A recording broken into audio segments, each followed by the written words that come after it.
Hi everyone, welcome back to my channel and welcome to week 29 of my weight loss journey. So if you're new, my name is Michelle and I am on a journey to lose 65 pounds.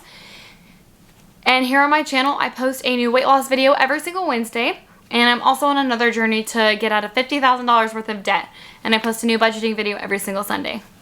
So if any of that sounds like something you might be interested in, please subscribe so you don't miss when I post a new video. So like I said, this is my 29 week update.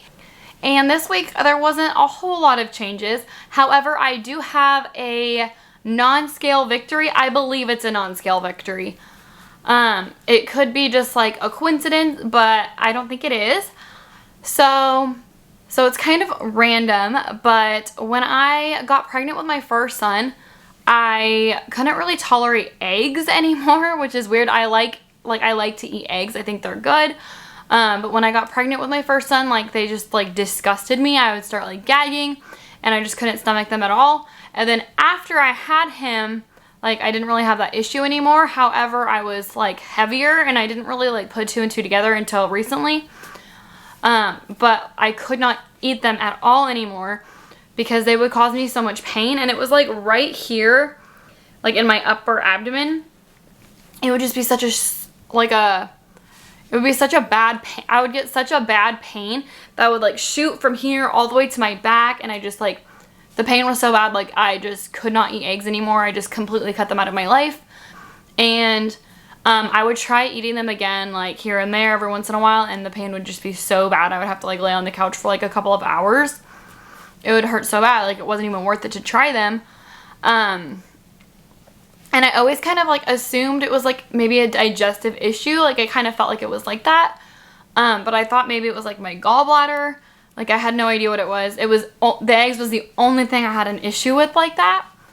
Until recently, what was this, 3 or 4 days ago actually, I decided I was going to try them again. Roger was making eggs for the kids and he's like, do you want some? And I'm like, probably not. I don't know. It sounds really good. I want to try it again. But at the same time, I don't want to risk being in that much pain.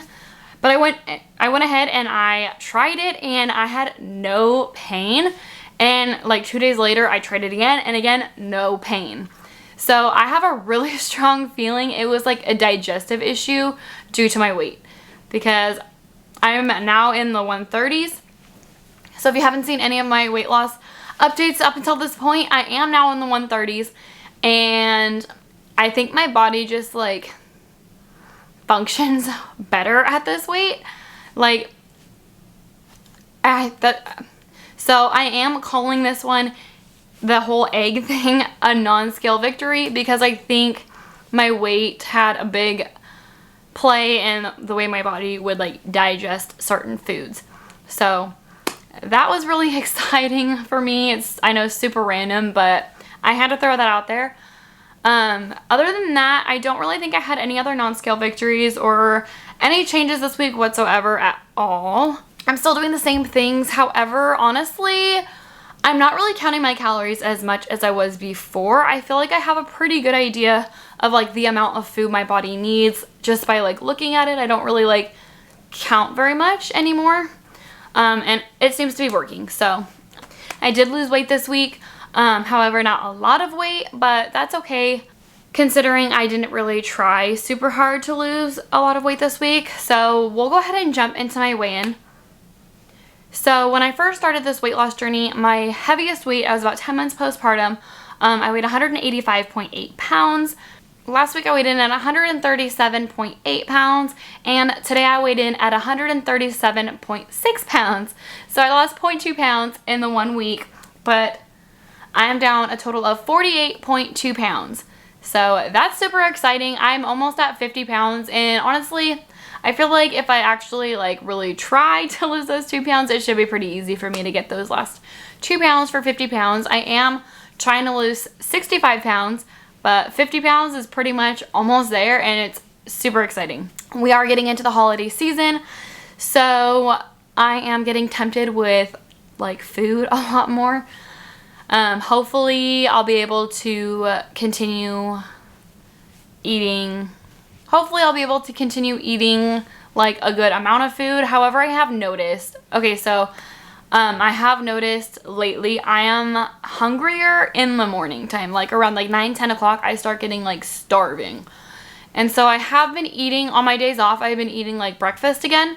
So like if you watch like my what I eat in a day video, I really didn't eat anything until like dinner time. Is basically like the only meal I would eat is dinner time. So now I'm starting to eat more like around like breakfast, lunchtime.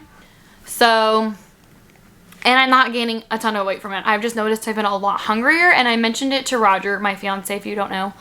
And he thinks it's because my metabolism is picking back up, and so it's just like making me hungrier. Honestly, I don't know. It could be, but that is something I've noticed, is that I am hungrier, and I'm trying really hard not to like deprive myself of anything. So I do let myself eat when I'm hungry. I might do an updated like what I eat in a day video. But honestly, I feel like I don't even really know what I eat in a day, so we'll see how that goes. But let me know in the comments down below if that's something you might be interested in now that I am eating a little bit more. I can definitely do that. I don't know if I'm going to be like counting calories with it, just because realistically I'm not really counting calories right now. But let me know in the comments down below what you guys think. But we'll go ahead and move on to what I track every single week with my Renfo scale. So like I always say in my videos, I use every single week on my weigh-in. Every single week on my weigh-in, I use my Renfo scale. So I do have the scale linked in the description bar down below. Not sponsored by them, but I do have an affiliate link with Amazon. So if you did purchase it with my link, I would get a small commission, which I do appreciate. But you don't have to. But it's really fun to track my progress this way, because it measures a whole bunch of different things. And the things that I track every single week is obviously my weight, but then my BMI, my body fat percentage, my subcutaneous fat, my visceral fat, and my metabolic age. So when I first started, my BMI was 30.2. Last week I was at 22.4, and today I was also at 22.4, so I didn't lose anything for the week, and I'm still down a total loss of 7.8. For my total body fat percentage, when I first started, I was at 35.5%. Last week I was at 23.5%, and today I was at 23.4%. So I lost 0.1 for the week, and I'm down a total of 10.1%. When I first started, my subcutaneous fat was 31.3%. Last week I was at 21.5%, and today I was also at 21.5%. So I didn't lose anything for the week, and I'm down a total of 9.8%. Next, for my visceral fat, when I first started, I was at 12. Last week I was at 5, and today I was at 5, so no loss for the week there either, and I'm still down a total of 7. So lastly, for my metabolic age, when I first started, I was at 32. Last week I was at 24, and today I was also at 24, so no loss for the week there either, and I'm still down a total of 8. So that's everything that I'm tracking with my scale. Next up, I do measurements with a measuring tape every single week, and the points of measurement that I do are my mid-thigh, my top thigh, so like the biggest part of my thigh, my butt hip area, my biggest part of my belly, and my waistline, and then the biggest part of my arm. So when I first started, my mid-thigh was 21 inches. Last week I was at 17 inches, and today I was at 17 inches, so no loss for the week. I'm still down a total of 4 inches.